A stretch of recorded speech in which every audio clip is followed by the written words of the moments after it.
La Plaza de Armas de Lima, un emporio de tradición, leyenda e historia, cercana a cumplir medio milenio de antigüedad, resume por sus cuatro costados el espíritu de sus fundadores. Ahí están el cabildo, el gobierno y la iglesia. Y justamente el Palacio Arzobispal, que hoy nos abre sus puertas, nos acoge para presentarles este programa que queremos invitarlos a compartir. Yo soy Javier Echecopar y esta es una introducción a la música del Perú. Bienvenidos.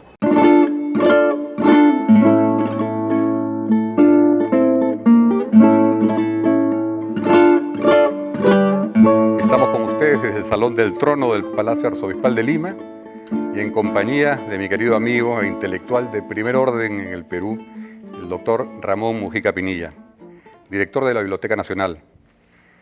Este espléndido recinto guarda, entre otros, la memoria y presencia de distintos arzobispos que ha tenido nuestra ciudad.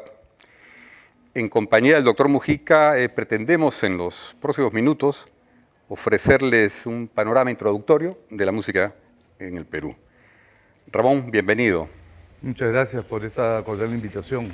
Y quisiera invitarte a hacer un pequeño viaje musical, cronológico, y escuchar una tocata, por ejemplo. Muchas de estas músicas que no son solo la tocata, sino hay fandango, hay una giga, hay un minué, el tan conocido minué, que sin duda influenciaron a los temas que hoy conocemos, ¿no? Y no solo en el Perú, sino en Latinoamérica, ¿no? Valses, tonderos y seguramente de otros géneros, de otros lugares también, ¿no? Zambas, guapangos, eso es. Pasamos a escuchar la tocata.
Bueno, Javier, ante todo felicitarte por esta magnífica versión en guitarra de una tocata tan bella y que en realidad me hace recordar la antigua polémica barroca expresada por Calderón de la Barca sobre qué sentido era superior, si el sentido de la vista o el sentido del oído. Si era a través, en el Antiguo Testamento se menciona que uno no puede ver a Dios, pero uno sí puede escucharlo. Y entonces ese es uno de los temas fundamentales del barroco, ¿no? E incluso se habla de la música, de la pintura muda del oído, que es la música, y del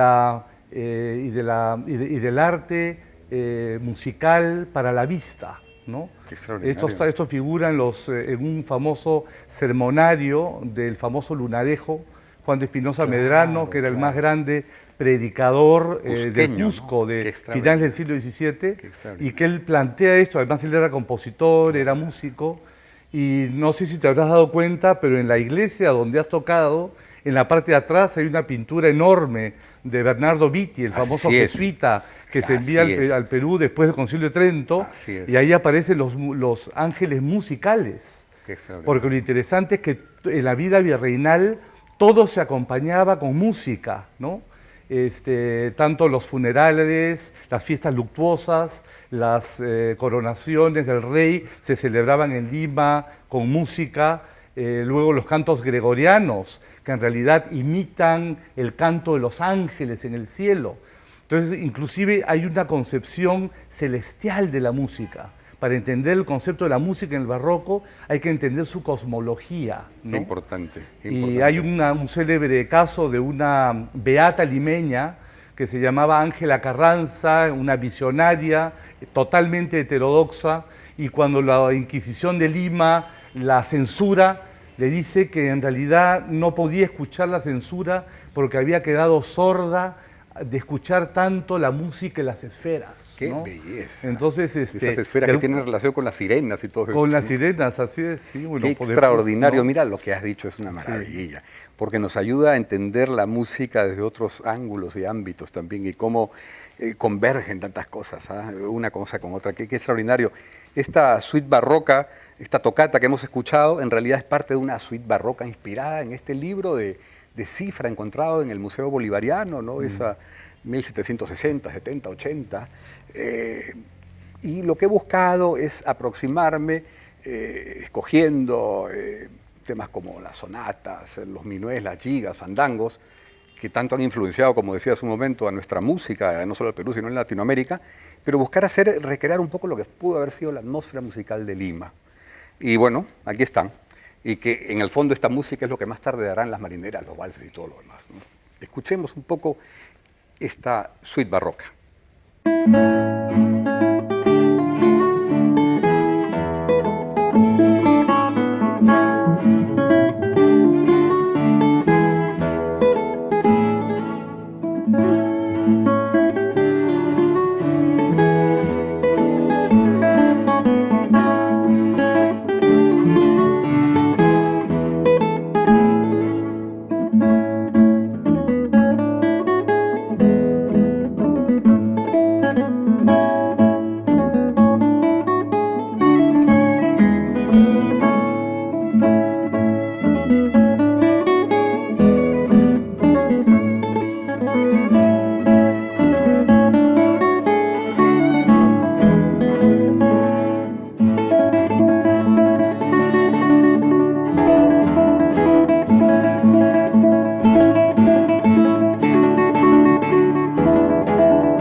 espacios y sonoridades del barroco.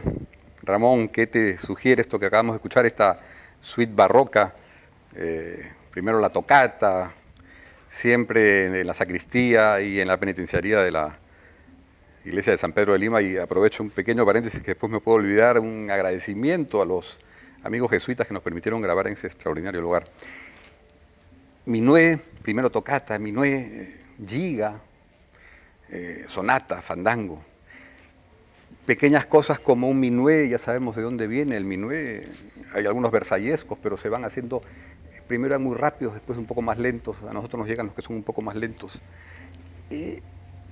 Ahí tenemos pas menú, paso menudo, de ahí viene el minué. Los vestidos eran muy largos, pero los pies tenían que ser ligeros, y de ahí viene la palabra minué, minué.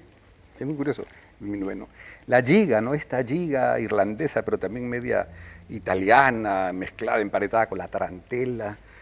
Giga, saltar, gigó, pierna, gigoté, en fin, pareciera que estas son, y también las gallardas estaban emparentadas con las gigas, y pareciera que esta giga que nos llega es un poco más del lado italiano.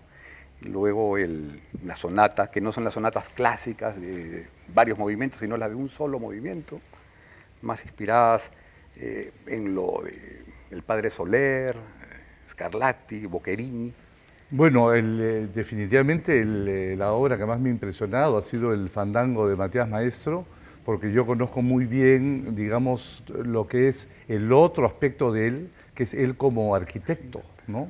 Como arquitecto, además, que Harter hablaba de Matías Maestro como la hecatombe modernista, porque había sido por su culpa que se habían destruido todos los grandes altares barrocos de Lima, Sí, ¿no? pues. Sobrevivieron los de San Pedro porque los jesuitas fueron expulsados del Imperio Español.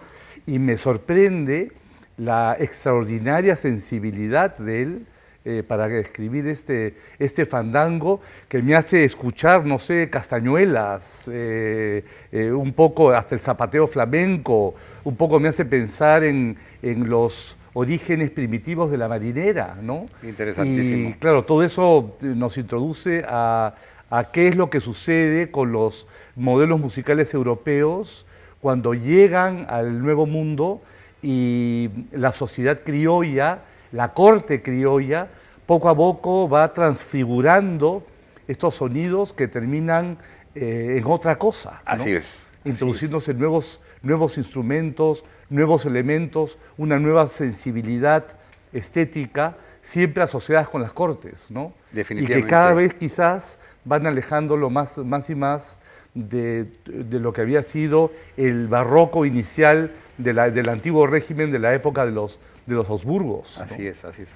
Recuerdo este fandango que una vez lo toqué en París, en la Salle Cortot, y que tuve la suerte de encontrarme con una muy buena bailarina, o bailadora, de repente le dirían, española, que bailó el minué porque manejaba también eso, pero cuando bailó el fandango lo entendí mucho más, mucho más. Él puso las castañuelas en el sitio preciso, los zapateados, y ahí vino a la memoria lo que escuché que decían que Carmen Amaya, cuando vino por los años 40, 50, por Lima, decía que cuando escuchó La Marinera, pero esto tiene de fandango, por favor. Bueno, los vestidos probablemente de bulería, que es lo que se le venía a la mente, pero la música era definitivamente, y con el tiempo yo me he dado cuenta que es definitivamente la tatarabuela, ¿no?, de esto. Y una cosa, porque hablabas del mestizaje con tanta propiedad, es probable, he escuchado decir, habría que verificarlo, pero algo suena. Además, ya la palabra fandango podría ser una de las músicas de rebote y podría también tener orígenes de ida y de vuelta. Bueno, definitivamente hay algunos cuadros virreinales del siglo XVIII donde aparecen demonios tocando la guitarra, porque para las autoridades eclesiásticas era una música secular muy seductora, ¿no?, que evocaba sentimientos y pensamientos que no eran exactamente los que se buscaban desde los púlpitos religiosos. Interesantísimo. ¿No? Y no olvidarnos aquello que ya mencionaste, pero que esta es la música cortesana, sí, que no es muy conocida. Sí. Hablamos de la música sacra religiosa, pero la música cortesana jugó un rol muy importante en sociedades como la limeña también, sí, sí, sin duda. Bueno, con ustedes regresamos en un minuto.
hemos escuchado el Apuyaya Jesucristo, ¿no?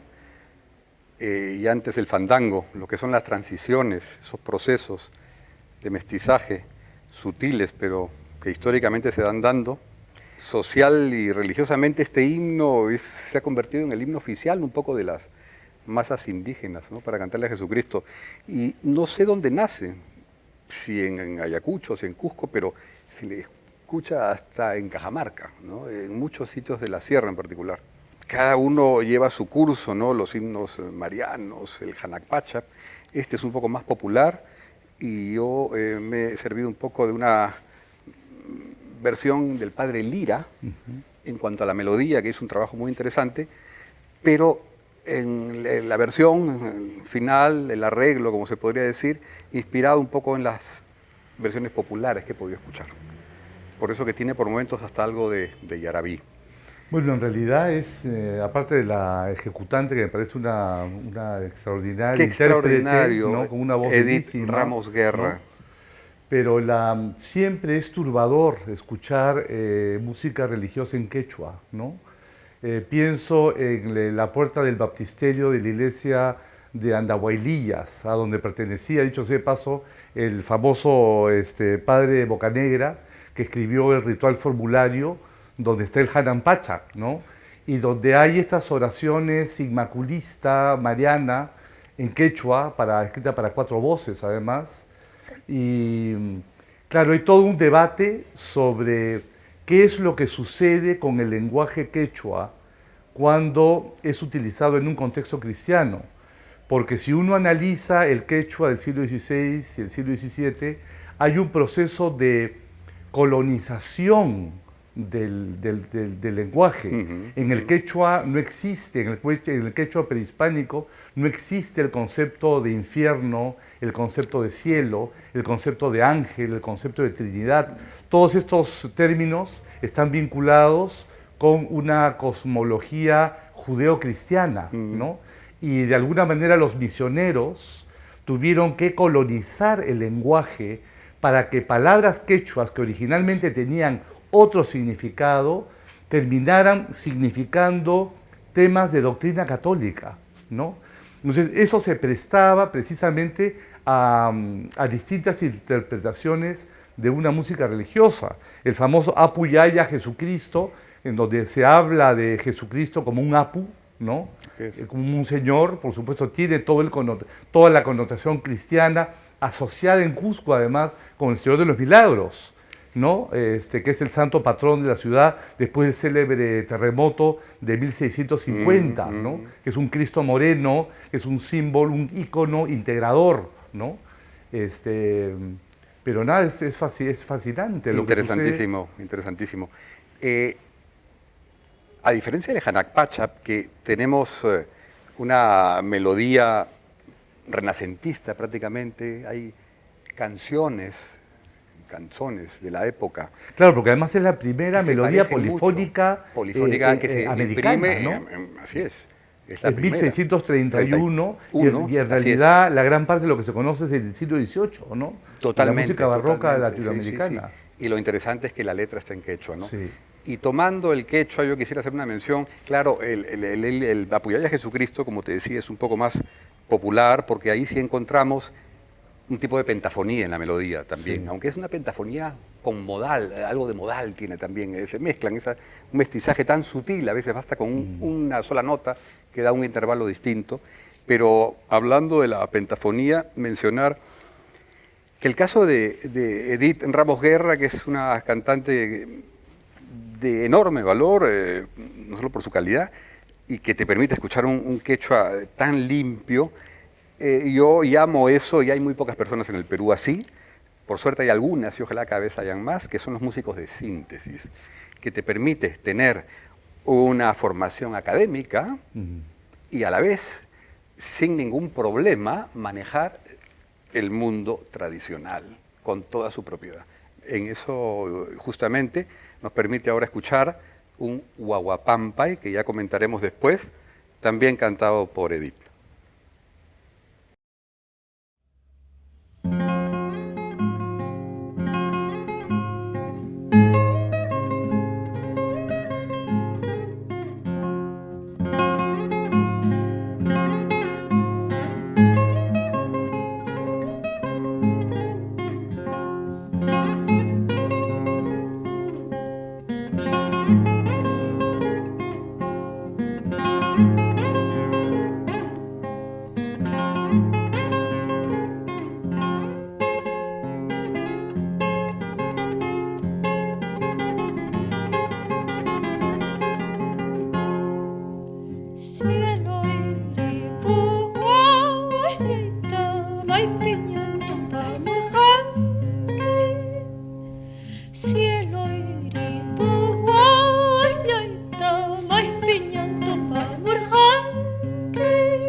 Volvemos, Ramón, después de escuchar este Huahuapampay tan significativo y sentido, un motivo indígena que se interpreta en el entierro de los niños. La filosofía de la vida y la muerte es tomada muchas veces en los Andes con un sentimiento dual, ambivalente, ¿no? De un lado por la tristeza de la pérdida y por otro la alegría porque el niño tiene el alma pura, es inocente y se va derecho a la gloria. Entonces por eso termina con ese huayno caramuza, que es un huayno más alegre y a veces con una fuga también, que es un tema más movido. Y bueno, interpretado también por Edith, ¿no? Con tanto sentimiento y con tantas variantes en cuanto a la interpretación. A veces me hace pensar en un Lied de Schumann o de Schubert, en cuanto a los matices que pueden haber interpretativos. Te cedo la palabra. Bueno, definitivamente esta es la música clásica del Perú, ¿no? Con sus orígenes virreinales y como en algún momento lo dijo un comentarista popular del Cusco, estos son nuestros Mozarts y nuestros Chopins, no es música popular ni primitiva como la llaman algunos musicólogos, sino es una música que llega al alma con la misma profundidad que los grandes compositores europeos, ¿no? Es interesante además el contexto en el que se da este tipo de música, que definitivamente tiene un profundo contenido religioso ya católico, ¿no?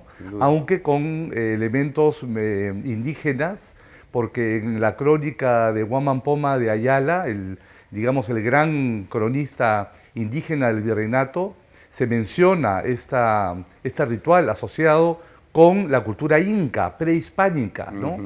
Y claro, hoy en día en los estudios etnográficos, creo que el propio José María Arguedas ha escrito sobre esto, al niño cuando muere, claro, se convierte en un angelito. Entonces, en realidad, estos cantos, que incluso vienen acompañados con danzas, se practican mientras que se lleva al niño al cementerio, que se le sienta en una silla, ¿no?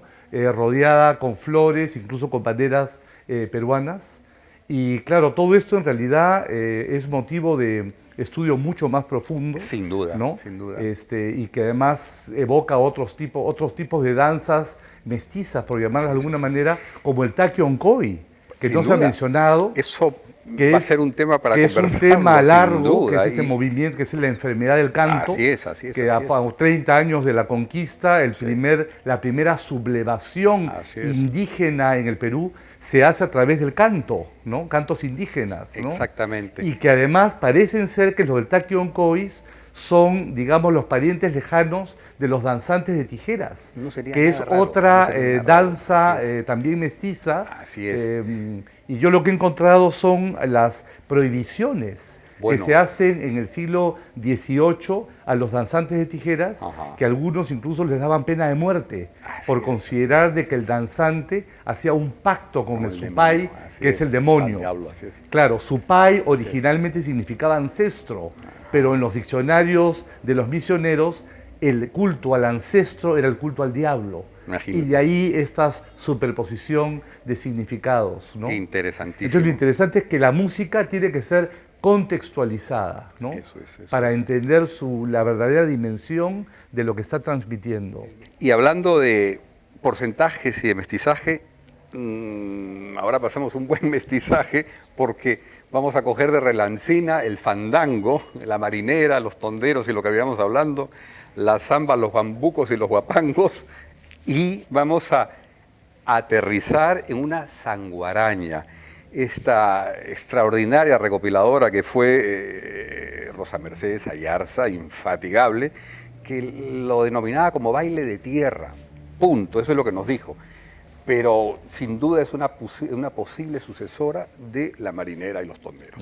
Esta sanguaraña es muy particular, que la encontré gracias a los nietos que me la dieron en algún momento, y la hemos puesto, trabajado, es un arreglo basado en esto, invité a Victoria Villalobos, otra extraordinaria cantante con un proceso muy parecido al de Edith Ramos Guerra, que es haber estudiado en un muy buen conservatorio latinoamericano, 20 años, y no ha perdido su contacto con la familia criolla, padre, hija de Pepe Villalobos. Así que escuchemos la sanguaraña en esta versión.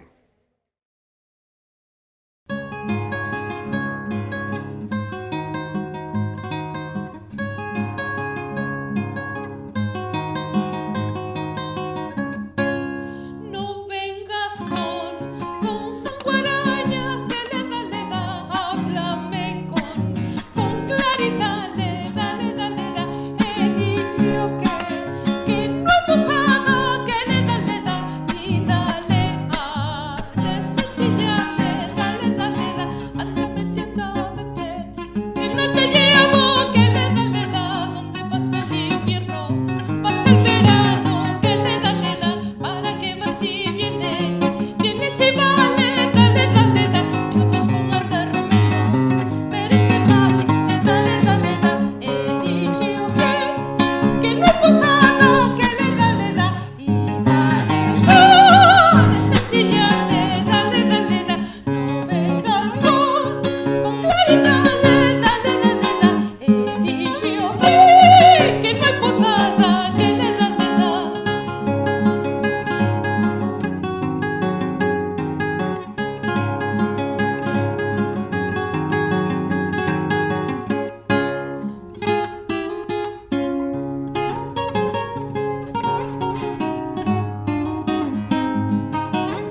Bueno, definitivamente yo sí escucho algunos ritmos o melodías negroides incluso, ¿no? Y entonces, de alguna manera, este género musical, no sé, plantea este tipo de interrogantes históricos. Un reto abierto. Porque definitivamente la música negra es una de las grandes tradiciones musicales que crean lo que viene a ser la música popular peruana, ¿no? Y además es una tradición muy importante que se origina desde el virreinato, y he encontrado los expedientes de la Inquisición donde se prohíbe el uso del cajón, ¿no? Porque los españoles descubren, después de mucho tiempo, ya a finales del siglo XVIII, que los esclavos negros empleaban el cajón como una suerte de lenguaje codificado, que cada número de golpes significaban letras. Entonces era un lenguaje oculto para transmitirse mensajes entre ellos, ¿no? Y esto también se utilizaba durante las fiestas. Extraordinario, ¿no? Y es muy interesante, el ¿no? lenguaje oculto de la música, al final. Lo que sucede es que los historiadores tenemos la mala costumbre, bueno, lo hacemos en realidad para comprender la historia mejor, ¿no? De separar la historia en bloques, Ya. en bloques como si la historia no fuese continua. Hablamos del periodo precolombino, el periodo virreinal, el periodo republicano, pero en realidad todo fluye. Y todas las influencias se dan en simultáneo. Así y a es. pesar de que después viene la independencia en 1821, ¿no? En realidad la sociedad republicana sigue siendo Por virreinal supuesto. de mil maneras, ¿no? Así es. Y tan es así que he encontrado un curioso en la Biblioteca El Nacional. inconsciente ideológico se mantiene Se por un buen mantiene. tiempo. Sí. O sea, cuando se crea el escudo nacional, Claro. por ejemplo, el Perú todavía no había sido liberado del poderío español. Primero se imagina la nueva comunidad y después se hace realidad, ¿no? Así es. Entonces, en realidad, el escudo nacional del Perú es una ficción, es una construcción ideológica que no corresponde geográficamente con lo que estaba ocurriendo en el Perú en 1821. Has Lo cual mencionado es- algo del himno, me decías, porque Sí, bueno, después que he vamos a escuchar encontrado, un himno nacional he también. encontrado en 1800, un himno patriótico de 1812 que es para cantarse en la publicación y jura de la Constitución Política de la Monarquía Española, celebrada en Lima en los 6 días primeros del mes de octubre de 1812, donde la letra habla de la patria oprimida, clamó su consuelo y plácido el cielo, su voz escuchó, rayo en fin la aurora de aquel grande día que la monarquía tanto suspiró. Qué Y hay un cosa, montón de no metáforas lo puedo creer, que ¿cómo son has- muy entonces- parecidas a las del himno nacional. Qué interesante. Entonces, claro, a nosotros nos enseñan el himno nacional, 1812. pero no nos enseñan que 10 años antes, ¿De dónde después de viene? la invasión napoleónica de España, los criollos en Lima habían hecho un himno patriótico. Lo que son las influencias, La patria así es es, Lima. clarísimo. La patria es Lima. Y después la patria se va a convertir en el Perú, ¿no? Entonces, esta es una prueba de las continuidades De la históricas, continuidad histórica. que me imagino que en el mundo de la música sucedía lo mismo. Por ¿no? supuesto que sí. Bueno, ante además. todo quiero felicitarte y agradecerte no solamente la invitación de Por estar aquí favor. contigo, sino además felicitarte por tus interpretaciones y por esta búsqueda documental e histórica que estás realizando y que es tan importante para la historia del Perú. Me has quitado la palabra, te agradezco muchísimo tu presencia aquí, Ramón, de verdad es un honor, un placer enorme y sabía que esta conversación iba a ser de gran nivel. Te agradezco muchísimo Hay que escucharte. y escuchamos ese himno nacional. Gracias. Y con ustedes será hasta una próxima ocasión.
Thank you.